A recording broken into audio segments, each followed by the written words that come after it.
నిదురలో నీ కల చూసి తుళ్ళి పడిన ఎదకి ఏ క్షణం ఎదురవుతావో జోల పాటవై ఆకలని అడగక ముందే నోటి ముద్ద నువ్వై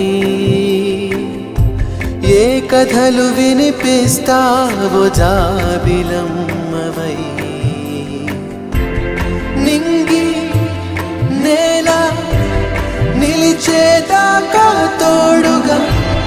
వీచే గాలి వెలిగే తారల సాక్షిగా నువ్వు కావాలే అమ్మా నన్ను వీడొద్దే అమ్మా బంగారు